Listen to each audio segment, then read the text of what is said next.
Greetings, friends. Today, we are going to talk about the Area 51. In July 1947, there was a widespread craze of UFOs in America. All across the country, people reported seeing flying saucers, UFOs. The craze began a month ago on the 24th of June, when private pilot Kenneth Arnold claimed that he saw 9 shining UFOs near a hill around Seattle. He claimed that they were flying very fast with speeds of 2,000 kilometers per hour. Within 2 weeks from this, people reported seeing flying UFOs from all across America. This was heavily discussed in the media. This map shows the sites of UFO sightings in America. Media started linking it to atomic sites.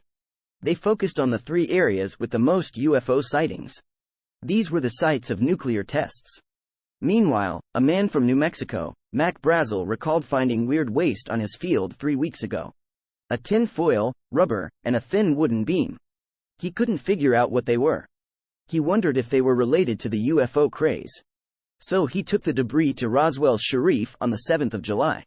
This drew the attention of an Army officer, Colonel William Blanchard. He was the commanding officer of the Roswell Army Airfield, RAAF. The next day, RAAF released a statement saying that the rumors of the flying discs had come true. The 509th Bomb Group of the 8th Air Force, Roswell Army Airfield, was fortunate enough to gain possession of a disc. The U.S. Army claimed to have received proof of UFOs. But the next day, the U.S. Army officials retract their stance. They said that the debris they were presented with was from a weather balloon. As proof, photos of Major Marcel were released where he can be seen with the pieces of the weather balloon. After this, the news died down. The media assumed there was never a UFO, but merely a weather balloon. And the public loses interest as well. But years later, in the late 1970s, once again rumors were spreading of an alien craft being spotted flying over the New Mexico desert. The rumors held that lightning struck this UFO, leading it to crash, killing the aliens inside it. In 1980, Major Marcel wrote the book, The Roswell Incident, claiming that the debris he had seen was from nothing made on this earth. It didn't seem to be from this world. Since then, the importance of the Roswell incident kept increasing. New theories have come up. People claim that in the UFO crash a living alien was discovered, and that the U.S. Army has kept the alien at a secret base, and some people believe that till now, the alien is imprisoned at a top-secret base, and that the U.S. Army is trying to reverse engineer alien technology and research on alien life. But this is happening at a top-secret location. Area 51. Come, let's understand this mystery in this video. Since the late 1940s, Americans have been fascinated by a mysterious region in Nevada, known as Area 51. What exactly goes on at Area 51? Area 51. The Air Force has recently made public an archive of UFO reports and investigations. Are there any alien remains in Area 51? Friends, Area 51 is actually a U.S. military facility found in the middle of a desert, miles away from the closest cities. Going there, trespassing, and going inside the facility is absolutely not allowed for people. Outside, you'd spot such signboards. Photography of this area is prohibited. In case of any suspicious activity here, it would be met with deadly force. There are repeated warnings on the signboards. So what's in there? There was an interesting incident a few years ago involving Area 51. In June 2019, Joe Rogan invited Bob Lazar on his podcast. Joe Rogan is a very famous podcaster. And Bob Lazar is a cult figure who believes in things like UFOs. He claimed to have deeply studied flying saucers and the Area 51. He claims that he was a researcher in Area 51. There, he researched alien technology and he was tasked with reverse engineering alien technology and improving our modern technology using that. This project was to back engineer the alien craft. I went through the hangar door, and inside the hangar door was the disc, the flying saucer that I worked on. After listening to this podcast, a college student named Matty Roberts was inspired. He wanted to know what the government was trying to hide. He knew that if people tried to discover the truth individually, the government would be able to stop them and silence them. But if a large crowd goes there to infiltrate Area 51, he claimed that the government would not be able to stop them. He created a Facebook event, Storm Area 51, They Can't Stop All of Us. In this event, he suggested that people gather at Area 51 at 3 a.m., on the 20th of September 2019, to come together and coordinate how to infiltrate the top-secret facility. This Facebook event was a prank. This included some weird things as well, such as doing the Naruto run. In case the military tried to fire at them, the Post claimed that they could dodge the bullets by running faster with Naruto run. As seen in this video, Naruto is a Japanese manga series in which the main character runs like this. Reading this, it was clear that this was a prank event. But people are weirder, they started taking it seriously. By August end, more than 2 million people confirmed their attendance to this event to storm Area 51. When Matty Roberts saw that his prank event was so popular, he was scared. What started as a joke on Facebook has now reached millions of people and is turning into an alien enthusiast fest. I just created the joke while I was playing video games, man. And it's taken off to this like absolutely wild monstrosity. The FBI just showed up at 10 a.m. I was kinda scared at this point. Following this, he released a statement saying, "Hello US government." He explicitly said he was not responsible for these 2 million people who had shown an interest in coming to the Area 51. It wasn't so easy for them to do so. Because to storm Area 51, one has to reach Area 51 first. The population of this village was 54. As of 2019. Not 54,000 or 5,400, only 54. The reason why this area is so isolated is that Area 51 is on the largest government-controlled land in America, the Nevada Test and Training Range, and this area is spread over more than 12,000 square kilometers. Beside this facility is another restricted military facility, the Nevada Test Site, where America had carried out testing of nuclear weapons during the 1950s to the 1990s. Obviously, if nuclear weapons are being tested at some place where nuclear weapons go off, it is crucial to make this a restricted site. Actually, before we talk more about this event, it is essential to understand the history of Area 51. And in history, there was the Cold War. But so many events in recent history, all over the world, are related to the Cold War. There's no end to it. Friends, Area 51 was actually created during the Cold War when there was rivalry between America and the Soviet Union. Paranoia was growing about communist infiltration of unions, in the entertainment industry, and in the military and government itself. This was created as a testing and development facility for aircraft. This is why in the 1950s, the most important spying aircraft in America's history were tested in Area 51.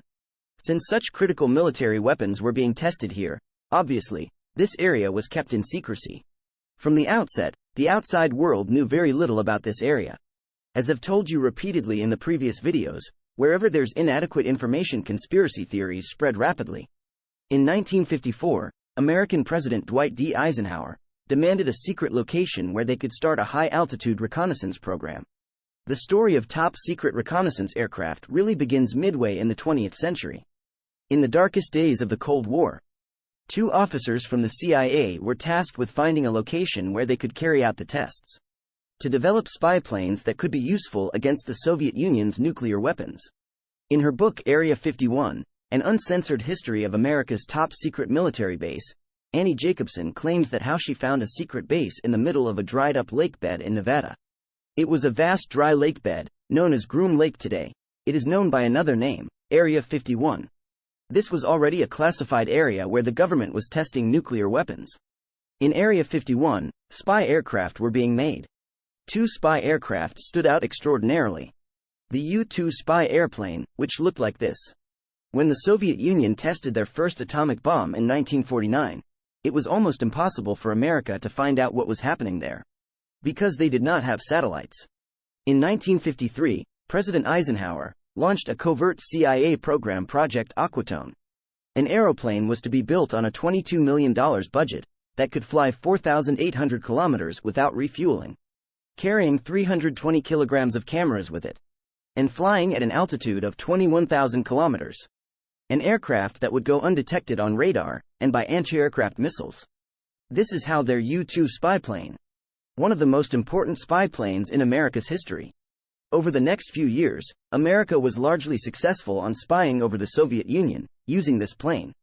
But on the 1st of May 1960, a U-2 aircraft was taken down by a missile. CIA pilot, Francis Gary Powers, was shot out of the sky in his U-2, his aircraft destroyed. Years of hard-won secrecy for the U.S. intelligence community were wiped out in a month. America was forced to admit that they were spying. But the military was pressured by the government to develop a plane that could not be shot down, that could fly faster, and be more secretive. This was the birth of the Lockheed State Route 71 Blackbird. That is still the fastest flying aircraft. Its max speed is 3,400 kilometers per hour, and can fly at an altitude of 24,000 meters. So fast and so high, that there's no chance of it being shot down. It was very important to keep this crucial plane a secret, especially during the ongoing Cold War between America and the Soviet Union.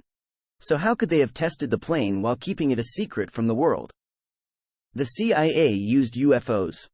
The conspiracy theory of UFOs flying around. In the language of the U.S. Department of Defense, these are unidentified aerial phenomena. CIA gave wind to these conspiracy theories. The UFOs being spotted around the sky, neither do they deny the claims, nor do they reveal the truth. The weird-looking, fast-flying, unidentified objects. Were they alien flying saucers? This proved to be a good way for the CIA to keep this program a secret. They let people believe that they were alien flying saucers. No one would thus find out that they were US's top-secret military aircraft. This is said to be the reason why the flying saucer theory from the Roswell incident was allowed to run on the media and in newspapers for a day. But at the same time, the CIA knew that if the government admitted the existence of aliens, and that they were running experiments on aliens, that would create an outcry in the country. That could lead to widespread fear and paranoia among people. That's why, a day later, they released a statement saying that it was a weather balloon. At the beginning of this video, I told you about how in the 1970s, the rumors of the UFOs re-emerged. Because the Blackbird State Route 71 aircraft were being tested during the 1970s. The State Route 71 roared skywards with maximum afterburner thrust. A legendary pilot was taking the first ever flight in a legendary airplane. What were the actual facts? We found out in 1994. But even after knowing the facts, some people still fanned the conspiracy theories. Area 51 being associated with aliens. The reason for that is said to be conspiracy theorists like Bob Lazar. In 1989, he claimed that he worked in Area 51's Sector 4, S4. He claimed to have worked on an alien spacecraft as contracted by the government. But today, several credible, neutral experts believe that he is making up things. So the event that was taking place because of him, what happened to the 2 million people who wanted to come? The military personnel in charge of security expected, since getting to Area 51 was so difficult due to how isolated it is, they expected only 30,000 people out of the 2 million to actually come. Storm Area 51 event had turned into a music party event. And the theme was aliens. Roberts started calling this event Alien Stock. But when this day actually came, only 6,000 of the expected 30,000 were there. Most people knew that there are no infrastructure or major cities nearby, so they came with tents.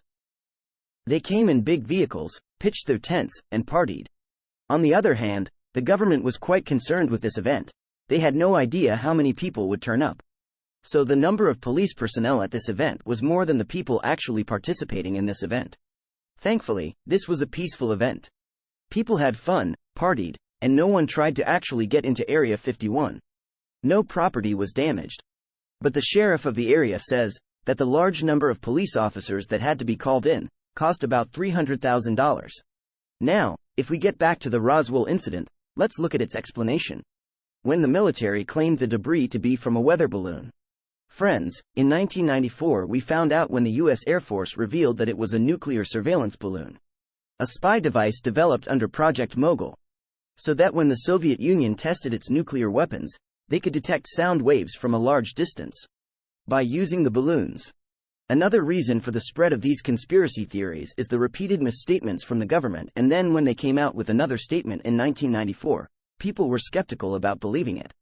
People's trust in the government statements had eroded. That's why, even after the explanation, the conspiracy theories kept going around. But the truth remains, if you notice the sighting of the airplanes, the normal passenger aircraft, they fly at an altitude of 10,000 meters to 20,000 meters. But these military aircraft such as U-1 and State Route 71, they flew at 12,000 meters and even 18,000 meters. In fact, SR-71's maximum altitude was 26,000 meters. They were normally tested a little before sunset. So think about it, friends, when these unconventional-looking aircraft were flying at such a height, while the sun was about to set, and the sun's rays would shine on it, it would look like the aircraft is flying. With these flying at such speed, people will think that they are UFOs. In most UFO sightings, this is what happens. Military drones, military decoy flares, or any unknown air infrastructure developed by the military are mistaken by people to be UFOs. The term UFO stands for unidentified flying objects. No one said that they were aliens.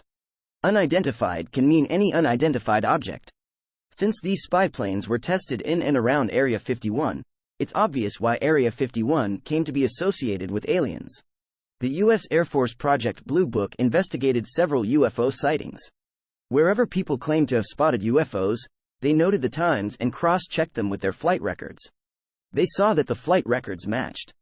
In the late 1950s and 1960s, majority of the UFOs reports were eliminated like this. Conspiracy theorist Bob Lazar, who claims to have been hired by the government to investigate alien technology, it was revealed that he had fabricated even his educational background. He had a fake degree from MIT. He says that he was doing confidential government research at MIT, due to which he couldn't officially enroll. And so there is no record of it. But still claims to have studied at MIT. It's the same as me saying that I was working undercover for the government, carrying out research in IIT and therefore studying at IIT, and that's why you will not find my record with IIT. Because there are no official records. Get it? Bob Lazar claimed that the alien spacecraft was powered with element 115, with which the alien spacecraft could create its own field of gravity. Element 115 is a super heavy element. But it's a unique element. When it's exposed to radiation, it produces its own gravitational field. Its own anti-gravitational field. That's used to lift and propel the craft and to create distortions around it. But several years later, in 2003, Russian scientists actually produced this element and named it Moscovium. And it doesn't create any field of gravity. In June 2013, the CIA publicly acknowledged the Area 51 base and the secret details of its history were declassified under the Freedom of Information Act. Basically, this is very similar to the RTI Act. Similar to how RTI is filed in India to find out details from the government. In America, they have the Freedom of Information Act.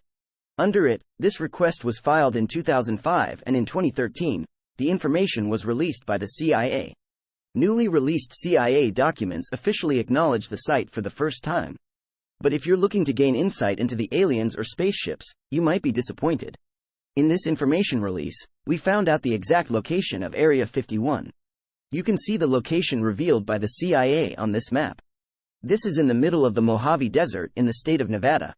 In January 2017, 13 million pages of declassified documents were released by the CIA online.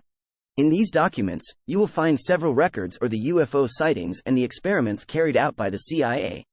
In January 2021, once again, thousands of documents on UFOs were declassified by the CIA. Through the 1950s, UFO sightings become the convenient cover-up for U-2 flights. But on May 1, 1960, America's top-secret spying mission is blown. When the USSR downs a high-flying U-2. This time, the agency claims that all of the records they had on the UFOs are now available to the public. Some reports were quite interesting. A mysterious explosion that was seen above a Russian city. A first-hand account of some unidentified flying object spotted above Azerbaijan's capital, Baku. Today, the US government doesn't refer to these as UFOs, because of the heavy association of the term with aliens. Instead, the US government now uses the term UAP. Unidentified Aerial Phenomena. In December 2020, when the US government released the COVID stimulus, at the same time, the US government directed the National Intelligence and the Secretary of Defense to release all the records they had on the UAPs to the public. No other argument remains with the conspiracy theorists now. Because the US government wants to release the data they have on UFOs and UAPs. In April 2020, 3 videos were released by the US Pentagon. The US Department actually acknowledged that the videos which were leaked in 2007 and 2017 were real videos. In August 2020, the Defense Department created a UAP task force to detect, analyze, and catalog the UAPs that are spotted. There have been several such incidents in the last 5 to 10 years, where the US pilots observed the UFOs.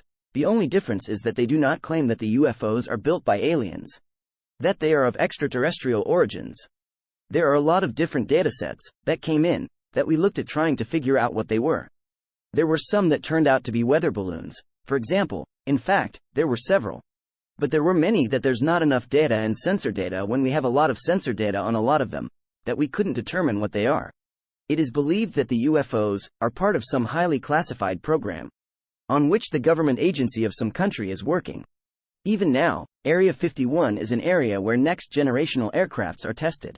Today, Area 51 has become a global sensation, not only for Americans, but for people all over the world, and has become a good source of tourism for the American state of Nevada. In 1996, the state of Nevada renamed the highway to Extraterrestrial Highway. They decided that since people wanted to believe in this conspiracy theory and go there, they would use it for tourism. But one thing is for certain: if you even go near it, do not try to enter Area 51. Do not trespass, it is still a military facility. If you try to, they will arrest you. A Dutch YouTuber, Thijs Granzier, tried to trespass into Thijs Granzier, due to which he had to spend 3 days in jail, and identified themselves as YouTubers, who acknowledged that they saw the new trespassing signs at the Mercury Highway entrance, and went in anyway. They have been charged with trespassing. That's it. I hope you liked this video. If you did, you can watch more such mystery-related videos by clicking on this playlist, such as on the Titan or on the Titanic. Please like and share this video. And if you are new on this channel, don't forget to click the red subscribe button and set bell notifications to all to never miss an update. Thanks for watching.